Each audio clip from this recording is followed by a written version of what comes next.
আবারও আসানসোলে একটি মাল্টি স্পেশালিটি হাসপাতালের বিরুদ্ধে রোগীর কাছ থেকে মোটা টাকা আদায় করার অভিযোগকে ঘিরে বিক্ষোভ পরিজনদের। পরে পুলিশ এসে পরিস্থিতি নিয়ন্ত্রণে আনে।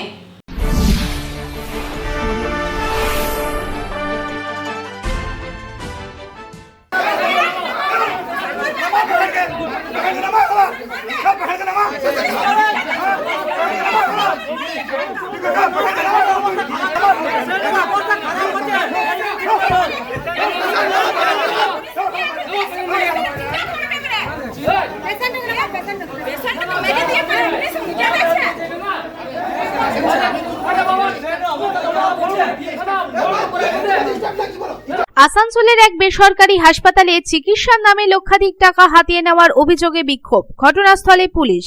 রোগী ভর্তি রেখে লক্ষ লক্ষ টাকা হাতিয়ে নেওয়ার অভিযোগ উঠল আসানসোলের কালীপাহাড়ি এলাকায় 19 নম্বর জাতীয় সড়ক সংলগ্ন একটি মাল্টি স্পেশালিটি বেসরকারি হাসপাতালের বিরুদ্ধে। শনিবার সকালে চিকিৎসায় অবহেলা ও গাফিলতির অভিযোগ তুলে রোগীর পরিবারের সদস্যরা হাসপাতালে বিক্ষোভ দেখান। গোটা ঘটনাকে কেন্দ্র করে হাসপাতাল চত্বরে উত্তেজনা ছড়িয়ে পড়ে।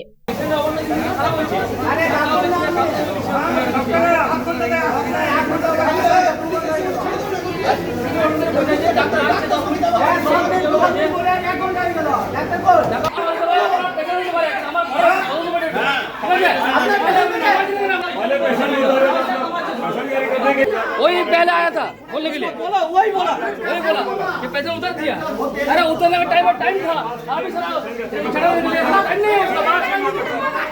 आप इमरजेंसी में सर ऐसा बात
ডাক্তার আসেই না আজকে, ডাক্তার কোনো এইখানে আসেনি, যে ডাক্তার ডাক্তারই আছে, সে ডাক্তারকে অনেকবার কল করা হলো, ডাক্তার ফোন ধরল না, ডাক্তার এলো।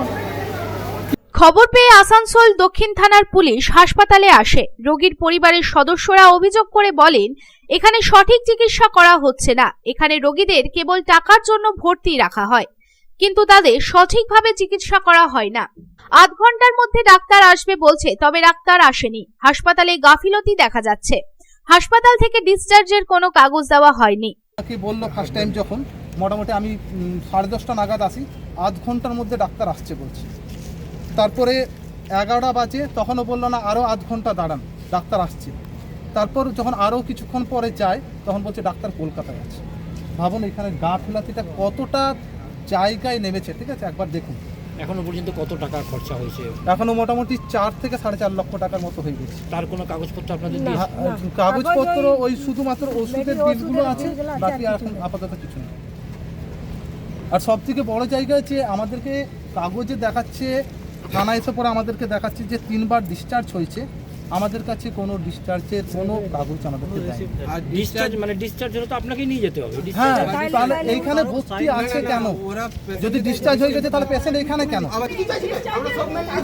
আমরা বলছি যে পেশেন্ট এখন আপাতত আমার গাড়ি আছে, ভালো অ্যাম্বুলেন্স নিয়ে আসছে। কখন আসবে? পেশেন্ট যদি মরে যায় তখন আসবে। এখন নিয়ে ঢুকে দিচ্ছেন। কিছু হয়ে গেল কিন্তু আমি ভাগিয়ে দিলে হবে, আমি খারাপ হবে না। আমাদের এখানে বেশিক্ষণ এই ভাই এই অ্যাম্বুলেন্সে একটু বেশি যাবে না। আই ঢুকাও, এই বেশি বাড়াবাড়ি হয়ে গেছে, কিন্তু খারাপ মান যাবে। এই অ্যাম্বুলেন্সে পেশেন্ট যাবে না। পুলিশ বিক্ষোভকারীদের সঙ্গে কথা বলে পরিস্থিতি সামাল দেয়। তবে এই বিষয়ে হাসপাতাল কর্তৃপক্ষ কোনো মন্তব্য করেননি। আসানসোল থেকে সন্তোষ মণ্ডলের report, public Times. Raniganj Rambagan doctors colony অবস্থিত সঠিক চিকিৎসার অন্যতম ঠিকানা সাধু মেডিকেল। এখানে নিয়মিত বসছেন রানীগঞ্জের সুনামধন্য doctor Deep Mukhopadhyay, MD general medicine, gold medalist, DM nephrology, kidney বিশেষজ্ঞ সোম থেকে শুক্র, এবং নিয়মিত বসছেন নিউরো বিশেষজ্ঞ ডক্টর সৈকত সাহা প্রতি বুধবার। এছাড়াও রিউমাটোলজি ও ডায়াবেটোলজি রোগ বিশেষজ্ঞ ডক্টর সুধা সত্য চ্যাটার্জি থাকছেন মাসের দ্বিতীয় শনিবার। MD DM endocrinology, gold medalist, sugar ও thyroid specialist doctor Subrata Chakraborty থাকছেন প্রতি মাসের দ্বিতীয় শনিবার। নাক কান গলা বিশেষজ্ঞ ডক্টর অমিত শঙ্কর গুপ্তা থাকছেন প্রতি বুধবার ও শুক্রবার। এছাড়াও ইউরোলজিস্ট ডক্টর রণবীর কুমার সাধু মেডিকেলে থাকছেন প্রতি শুক্রবার। তবে বিশেষজ্ঞ ডাক্তারদের চিকিৎসার সুবিধা পেতে হলে যোগাযোগ করুন সাধু মেডিকেলে। আমাদের কন্ট্যাক্ট নাম্বার 9547008010, এছাড়াও 9832984839।